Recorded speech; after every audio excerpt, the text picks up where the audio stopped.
Hey guys, welcome back to my channel happy hours. तो कैसे हैं आप लोग।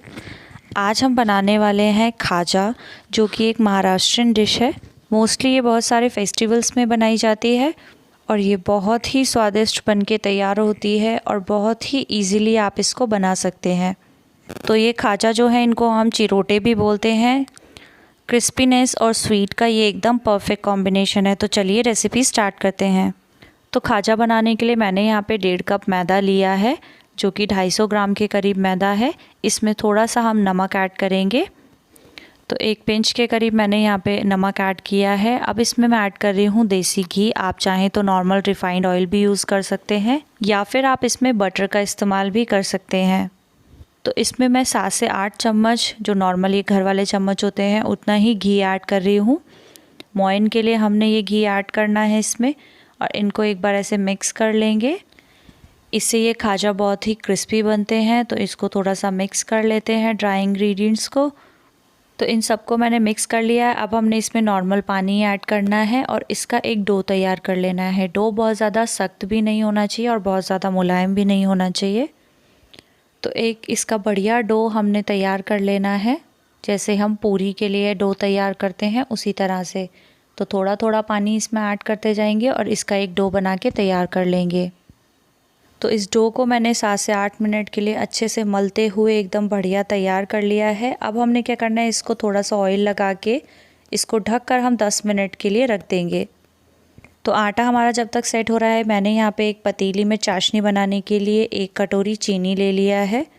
चाशनी जो है हमें बहुत ज़्यादा क्वांटिटी में नहीं बनानी है। इसमें हम 1 कटोरी ही पानी ऐड करेंगे।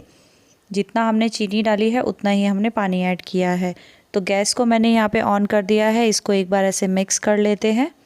और इसमें एक बढ़िया सा फ्लेवर लाने के लिए मैं यहाँ पे थोड़ा सा इलायची पाउडर डाल रही हूँ इसमें, और इसको बढ़िया से हमने मिक्स कर लेना है। और अब हमने इसको पकने के लिए छोड़ देना है जब तक ये बढ़िया थिक चाशनी बन के तैयार नहीं हो जाती।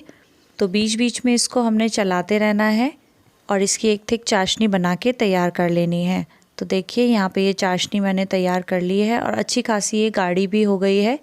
अब हमने क्या करना है, इसमें हमने आधा चम्मच से भी थोड़ा सा कम हमने यहाँ पे नींबू का रस ऐड करना है, जिससे कि चाशनी में क्रिस्टल नहीं बनेंगे। तो चाशनी की मैं आपको थिकनेस दिखा देती हूँ। देखिए ये इतनी चिपचिपी ये चाशनी बन के तैयार है। अब हमने इस चाशनी को और नहीं पकाना है, क्योंकि ठंडी होने के बाद ये और ज़्यादा गाढ़ी हो जाएगी। तो इस डो को हमने 10 मिनट के लिए रख लिया है। अब हमने क्या करना है, इसको इक्वल पार्ट्स में, तो 5 पार्ट्स में हमने इसको इक्वली डिवाइड कर लेना है। तो इसके एक बराबर हम 5 टुकड़ों में इसको डो को डिवाइड कर लेंगे। तो 5 पार्ट्स में मैंने इनको सबको डिवाइड कर लिया है। अब हमने क्या करना है, जैसे हम रोटी के लिए पेड़ा बनाते हैं ना, इसी तरह से एक पेड़ा बना लेना है। और अब थोड़ी सी मैदा ऐसे प्लेटफॉर्म पे स्प्रिंकल कर लेनी है, जैसे हम रोटी बनाते हैं उसी तरह से हमने अब इसका पेड़ा बना लेना है और इसको बेलना स्टार्ट कर देना है। तो रोटी की तरह ही आपने पतला एकदम इसको बेल के तैयार कर लेना है। तो अच्छे बड़े साइज़ में हमने इसको बेलना है। तो एकदम पतला पतला हमने इसको बेल लेना है। तो अच्छे से सब जगह से इक्वली आपको इसको दबाते हुए बेल लेना है। कहीं से मोटा या पतला नहीं होना चाहिए, इक्वली सब जगह से बराबर होना चाहिए। तो इसको मैंने ये बेल के तैयार कर लिया है और मैं आपको दिखा देती हूँ। देखिए इतना पतला मैंने इसको ये बेल के तैयार किया है। तो अब हम इसको एक प्लेट में अलग निकाल के रख लेंगे। और उसी तरह से हमने ये दूसरे पेड़े को भी बना के तैयार कर लिया है और इसको भी अब हम बेलना स्टार्ट करते हैं। और जैसे हमने वाली रोटी बना के तैयार की है, उसी तरह से उसी साइज़ में हमने इसको भी बेल के तैयार कर लेना है, सब जगह से इक्वल एकदम। तो अच्छे से इसको सब जगह से इक्वली हमने देखते हुए कि कहीं से मोटा पतला नहीं हो, और सेम साइज़ का इसका भी हमने एक रोटी बना के तैयार कर लेना है। तो इसी तरह से जो हमने 5 पेड़े बनाए थे, उन 5 पेड़ों की हमने इसी तरह से रोटी बना के तैयार कर लेनी है और प्लेट में इनको रखते जाना है। तो 5 पेड़ों के डो की मैंने रोटी बना के तैयार कर ली है। अब हमने क्या करना है, एक ब्रश की मदद से एक रोटी के ऊपर इस तरह से ऑयल लगा लेना है। तो अच्छे से सब जगह पे इसको अच्छे से ऑयल से ग्रीस कर लेना है। और अब हमने इसके ऊपर थोड़ी सी मैदा को स्प्रिंकल कर लेना है। इससे क्या होगा, जब हम इसके ऊपर दूसरी लेयर लगाएंगे इससे क्या होगा, जो दूसरी रोटी हम इसके ऊपर लगाएंगे वो आपस में चिपकेगा नहीं और बहुत अच्छी लेयर्स बन के तैयार होंगी। तो ये जो हमने रोटियां बना के तैयार की हैं उसमें से एक और रोटी हमने लेनी है और इस रोटी के ऊपर हमने उसको अच्छे से रख देना है। तो इक्वली देखते हुए, तो देखिए इस तरह से हमने इसको इसके ऊपर पेस्ट कर देना है। अब हमने सेम प्रोसेस करना है, फिर से इस वाली रोटी के ऊपर भी ऑयल को लगा लेना है ब्रश से अच्छे से। आप चाहें तो यहाँ पर भी घी, ऑयल या फिर आप बटर का भी यूज़ कर सकते हैं। तो इस तरह से ऑयल मैंने लगा लिया है। थोड़ी सी मैदा फिर से स्प्रिंकल करेंगे और अब फिर से एक जो हमने रोटी बना के रखी हुई है उसको लेंगे और इसके ऊपर स्प्रेड कर देंगे। तो ये रोटी भी हमने इसके ऊपर दोबारा से लगा दी है। अब हमने फिर से सेम प्रोसेस करना है कि फिर से इसके ऊपर ऑयल लगाना है और फिर मैदा इसके ऊपर डाल के हमने फिर से ऊपर से एक और रोटी लगा देनी है। इसी तरह से हमने 5 रोटियों को लगा देना है, एक दूसरे के ऊपर इस तरह से अच्छे से पेस्ट कर देना है। तो देखिए इस तरह से मैंने 5 रोटियों को आपस में ऐसे पेस्ट कर दिया है और देखिए इस तरह से बनके ये तैयार है। अब हमने क्या करना है, इस मैदा को थोड़ा सा ऐसे स्प्रेड कर लेना है और अब हमने एक बार और बेलन से इसको बिल्कुल हल्के हाथ से इस तरह से बेल लेना है। बिल्कुल हल्के हाथ से आपको इसको बेलना है, ताकि अगर आप ज़ोर से इसको बेल देंगे तो ये लेयर्स जो है बनेंगी नहीं, आपस में चिपक जाएंगी। तो बिल्कुल हल्के हाथ से आपने इनको एक साथ अच्छे से सेम शेप में फैला लेना है। तो ये मैंने बना के तैयार कर लिया है। तो ये 5 रोटियां चिपक के तैयार है। अब आपने क्या करना है, एक कॉर्नर से इस तरह से इसको पकड़ना है और बिल्कुल आराम से दबाते हुए इसको इस तरह से रोल करना है। तो अच्छे से दबाते हुए आपने इसको रोल करना है, जिससे कि ये अच्छे से चिपकता भी रहे साथ में।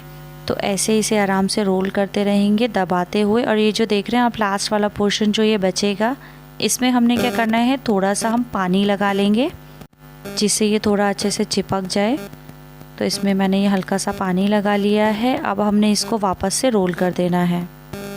तो ये रोल जो है हमारा बनके बिल्कुल तैयार है। अब हमने क्या करना है, हल्के हाथ से और प्रेस करते हुए कॉर्नर से इसको अच्छे से क्लोज़ कर लेना है।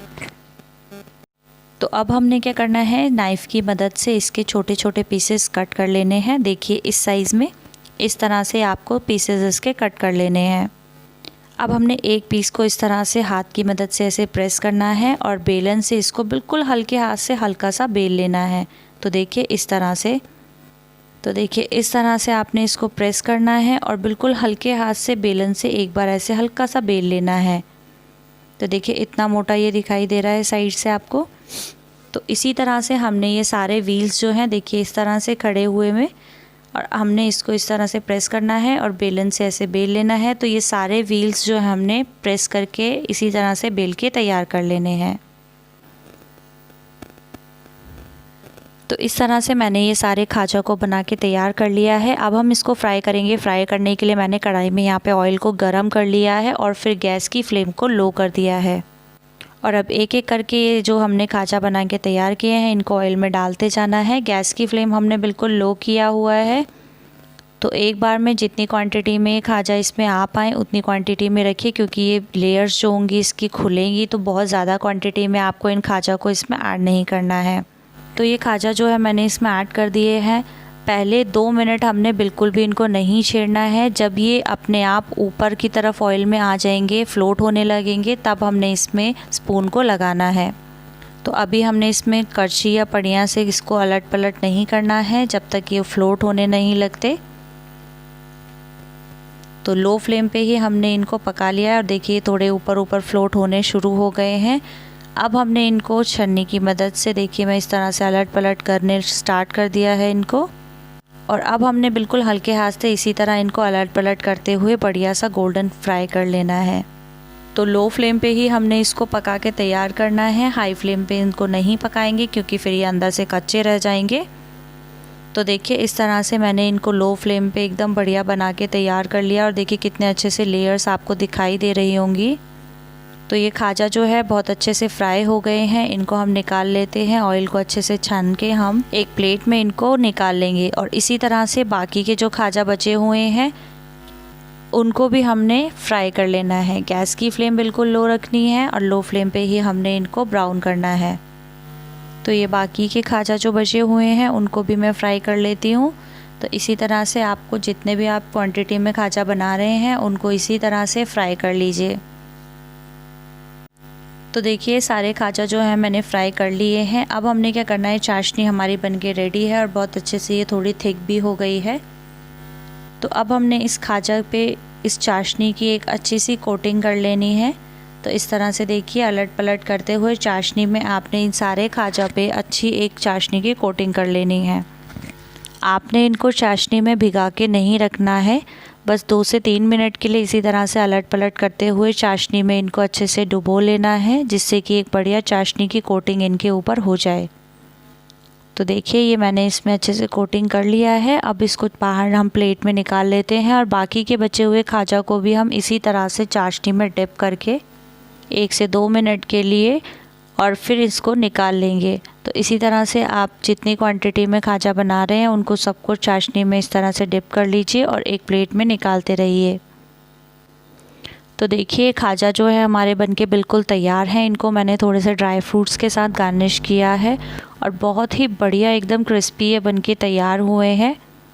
तो देखिए कितनी आसानी से आप इसको बना के तैयार कर सकते हैं। आप कभी भी फेस्टिवल्स में आप इनको बना के तैयार करिए, फैमिली के साथ एंजॉय करिए, या फिर आपका जब भी इनको खाने का मन करे आप तभी भी इनको बना के तैयार कर सकते हैं और बहुत ही जल्दी ये बन के तैयार हो जाते हैं। तो जब भी आपका कभी कुछ क्रिस्पी और मीठा खाने का मन हो तो इन खाजा की रेसिपी को ज़रूर ट्राई करें। और अगर आपको मेरी ये रेसिपी पसंद आई हो तो वीडियो को लाइक करना और कमेंट करना बिल्कुल ना भूलें। चैनल पे नए हैं तो जल्दी से कर दीजिए चैनल को सब्सक्राइब, क्योंकि बहुत ही बढ़िया बढ़िया रेसिपीज़ आपको मेरे चैनल पे मिलने वाली है। तो चलिए मिलते हैं नेक्स्ट टाइम हैप्पी आवर्स में नई वीडियो के साथ।